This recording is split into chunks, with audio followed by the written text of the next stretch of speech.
જય દ્વારકાધીશ મિત્રો, મારું નામ શૈલ્પેશભાઈ કાછડિયા અને આવતીકાલે મકર સંક્રાંતિ છે અને આવતીકાલે એકાદશી પણ છે. તો બધા જ મિત્રોને મકર સંક્રાંતિની હાર્દિક શુભકામનાઓ.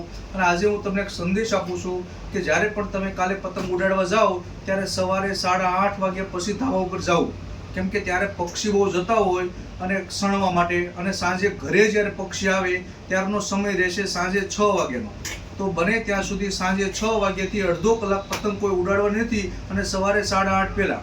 એટલે નમ્ર વિનંતી છે. અને બાળકોને પણ તમે જ્યારે જાઓ ત્યારે એકલા મોકલતા નહીં પતંગ ઉડાડવા માટે. અને બીજું કે આજે સાંજે બહુ બધા લોકો ખરીદી કરવા જતા હોય પતંગ. હવે દોસ્તો તમારે 5-50 પતંગ લેવાની હોય તો એ સસ્તીના ચક્કરમાં તમે ઘણીવાર ભીડ ભાડવાળી જગ્યામાં જશો તો ત્યાં તમારો મોબાઈલ અને તમારા પાકીટ જવાનો બહુ સંભાવના છે. તો બને ત્યાં સુધી 50 રૂપિયાની પતંગના ચક્કરમાં 50,000 રૂપિયાનો મોબાઈલ ખોવાઈને એનું ખાસ જોવાનું છે. અલ્પેશભાઈની નમ્ર વિનંતી છે, તો તમે ખાસ ધ્યાન રાખજો. આવતીકાલે એકાદશી છે, તો બધા જ મિત્રોને જય સ્વામિનારાયણ. આવતીકાલે આખો દિવસ તમે જ્યારે પતંગ ઉડાડવાના હોય દોસ્તો, ત્યારે પહેલા કેવું હતું કે જ્યારે પતંગનો ઉત્સવ હોય ને આપણે મકર સંક્રાંતિ, ત્યારે આપણે લાઇટ જતી રહેતી.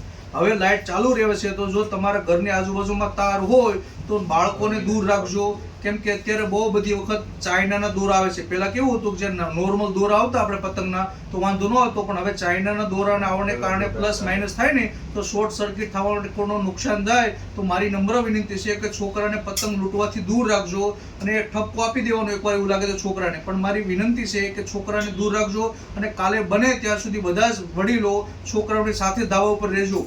એકલા છોકરા ઉપર નીચે જાય અને ઘણીવાર ન બનવાનું બને તો મારી નમ્ર વિનંતી છે કે ચોક્કસ સપોર્ટ કરજો, છોકરાઓની સાથે રહેવું. કાલે ઘણા લોકોને પતંગ ઉડાડતા ગમતું નથી, પણ એને છોકરાને ગમતું હોય તો એની સાથે સપોર્ટમાં રહેવું. પણ એવું લાગે